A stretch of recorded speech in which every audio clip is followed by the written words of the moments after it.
What's up, guys? Larry here, getting in another leg workout. This workout that you're about to see here took place last week, as a matter of fact, at Iron Heaven Gym, as you can see in the background. Um, Today is the 10th, so this workout took place the 2nd of August due to the fact that I always train legs on Monday. And right now, Mondays and Thursdays, getting in those twice a week leg workouts, trying to bring up that body part even more. So, if you've been following me on social media, you know that contest prep has been suspended due to the fact that, I have a newborn, and that's taking up a lot of my time helping out my wife, who's in recovery from a C-section, and then dealing with a 2-year-old, very rambunctious 2-year-old son. All a blessing, but definitely cannot focus in on a contest prep.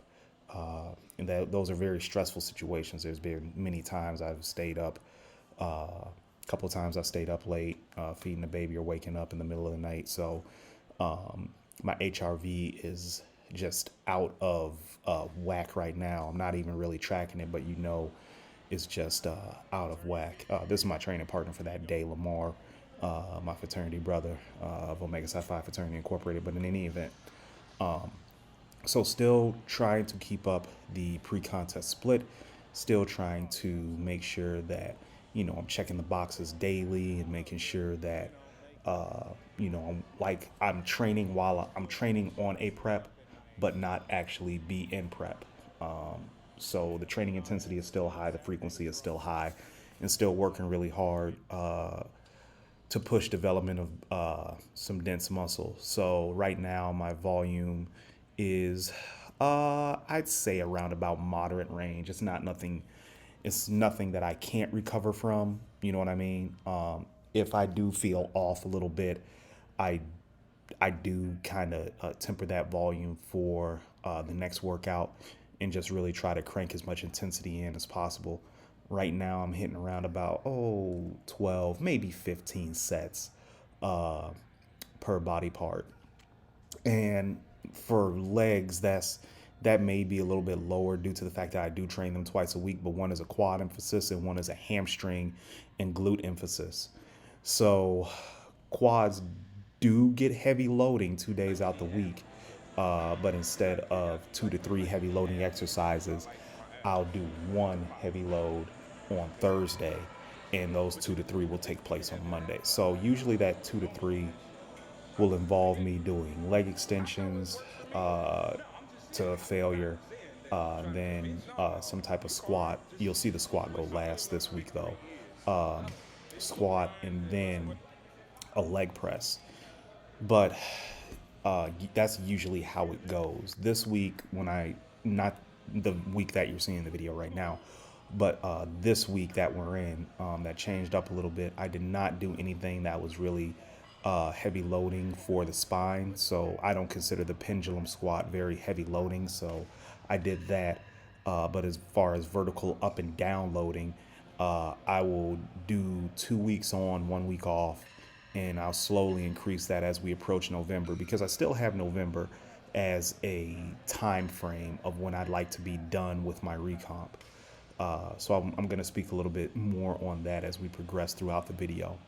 So a couple of things that you want to keep in mind for high frequency legs is that for me, you need to keep in mind that your volume has to be kept in check. You can't go crazy with the volume at each workout, right? So while your motivation may be high, you have to understand that every work set that you do digs into your recovery system. And if your legs are still tender by the time your second workout comes up, then you're not going to be able to complete the workout in an efficient manner, right? So what I found with this one, it took place on the 2nd. Well, that Thursday, which was the 5th, my legs were still a little bit tender.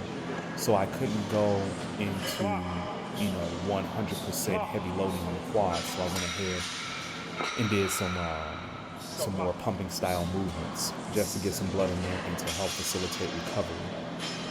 So remember, always keep your volume in check when you're training body parts multiple times a week. Also, something else to keep in mind is that your intra-workout nutrition, post, pre, all of that has to be catered to your goals. So right now, I'll admit I'm kind of in a limbo, trying to get my legs of fatherhood and working man life up under me, because when you have a newborn, it's a different dynamic. So I'm trying to get that back up under me. So I'll have to admit that my diet hasn't been 100% great, but again, it's something that I'm striving to work on. But in any event, you need to make sure that your pre and post and intra match your goals. So if you're training with a high enough frequency, my recommendation, body fat dependent, you should probably have in between 20 to 60, and if you're lean enough, maybe even 80 grams of intra-workout carbohydrates. Now, I've pushed it up to 60 for me because I do train fasted. There is no pre-workout meal. There is a pre-workout shake, but really that's just water and some added extra pump stuff to basically facilitate any type of blood in the muscle, right, that I'm trying to get in there. So my pre-workout meal, quote unquote, comes the night before when I'm getting ready to go to bed. So I try to make that as dense as possible, and I try to put a pretty decent amount of carbs in there, definitely a decent amount of protein. Now, when I wake up, I have to admit I am starving. I'm ready to eat, but obviously I can't. So what do? I load it up with essential amino acids, and I load it up with intra-workout carbs, and I just go to work. Now, also, you have to keep in mind that your intra-workout also should be dependent upon the volume that you're doing. So if you're a high volume trainer, even if you're a medium volume trainer, your carb intake should reflect that. If you are a low volume trainer, you could probably get by with a little bit lower carbohydrate count, maybe a little bit more essential amino acids inside of that drink. But again, all of that is really training volume dependent. And then on top of that, body fat dependent. I'd even say body fat dependent more so than training volume dependent. So again, if you're morbidly obese, if you're not training with a high enough volume, then maybe high carbs in your intra workout is not for you. So you'll definitely have to find a way to get in those good nutrients before your workout, which if you train in the early afternoon or evening, you're fine because you've had food. But if you train fasted like me, you definitely will have to rely on an intra workout shake to get the majority of your calories for that day. Because again, when you're training, that intra workout shake is probably the most important meal of the day besides the post. Breakfast is cool. A couple of meals before your training is cool, but that pre, if you're training in the evening, is very important. But if you're training fasted, that intra workout is of utmost importance along with that post. So I'd almost say that 50 to 75% of your carbohydrate intake for the day should come from those two meals, right? Because once you're done training, which we all know is the ultimate glucose disposal agent, I don't care what products are on the market, it does not beat training as a GDA. That is going to help drive all of those nutrients to your muscles is the actual training as well. So that's just something to think about. Again, I do train fasted. I do train with medium, sometimes high volume, again, depending upon how I feel that night. Today, that particular day, was a 60-gram day because we did a lot of reps, we did a lot of sets, and we did a monster drop set on this pendulum squat on this pendulum hip press that you'll see here that we're about to get into.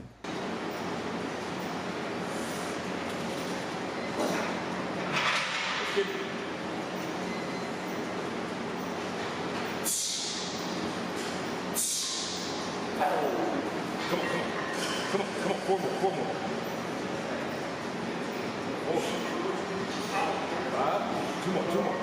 Two more. Six. Come on. All the way, 7.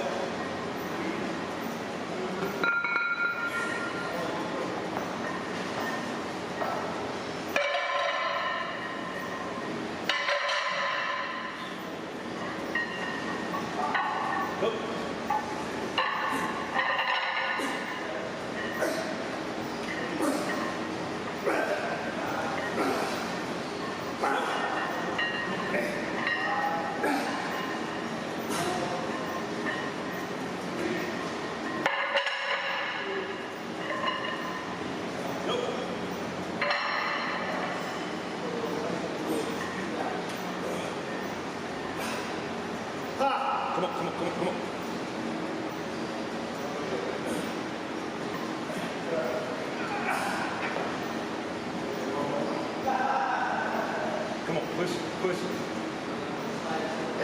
Feel it.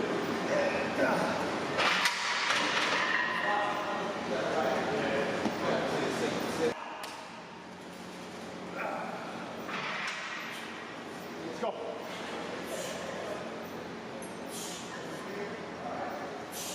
Come on.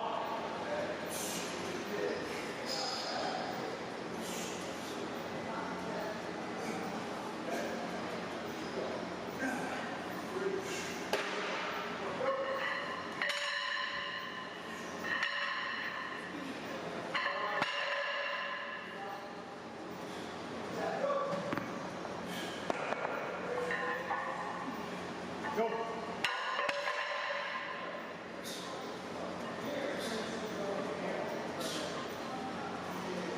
Come on.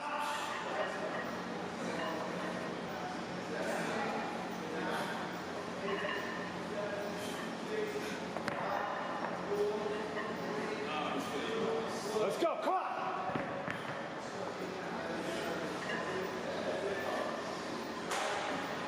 Push. Push. Let's go. Come on. Good. Let's go. Come on.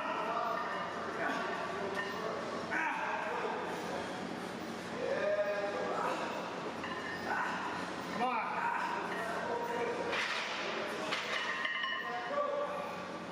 And from here, we just finished off with some transformer bar squats on the front squat setting. Still getting used to this bar, so the poundage isn't high, but now 2 weeks in, I know what my legs can take. I know where it should be placed within the workout. I can really make things work with this bar. So looking to get up to some good poundage and build upon reps at that point. So you see my partner dropping down. I got to make sure that he controls that weight a little bit better, because this ain't no whole ass bar. So there we go. I'm not going to really touch on a whole lot that's happened in our industry over the past few days, but I just wanted to say John was a good man. John Meadows was a very good man. A story that I've never told people about John is that when I was undergrad at University of Nebraska-Lincoln, I was working 2 jobs, and I needed to pay off a balance at my school so I could be able to graduate and get my diploma. And these two minimum wage jobs, basically the way that it worked is I only had enough money for food, rent, and maybe a little bit of gas. And I didn't have a gym membership at the time. I was training at the, seeing as I was still a student, I was still training at the school gym on campus. So me and John already had kind of a rapport, and I didn't feel comfortable asking him, but I had known him for a couple of years at that point and bought some programs from him as well.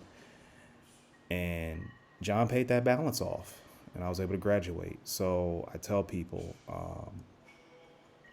I wouldn't be in the position I was in if it wasn't, for John. So I do appreciate him very, very much. I'm going to miss him. I'm going to miss, hearing every Tuesday, "Hi, everybody, John Meadows here." You can rewind and watch that on YouTube, but it's going to be a different feeling knowing that he's not here. So in all of our training, guys, I just want you to listen. In all of our training, let's reflect to work hard. Let's reflect to be good to people even more. Because that's something that we should already be doing, but that's just definitely something that John wanted to see in our industry. Because let's be honest, our industry doesn't have a lot of good people, and we need to fix that. But in any event, rest in peace, John. Blessings to you and your family, and we'll see you on the other side. Y'all take care. If you have questions about this particular workout, hit me up. I'll be glad to forward it to you, and y'all have a great day.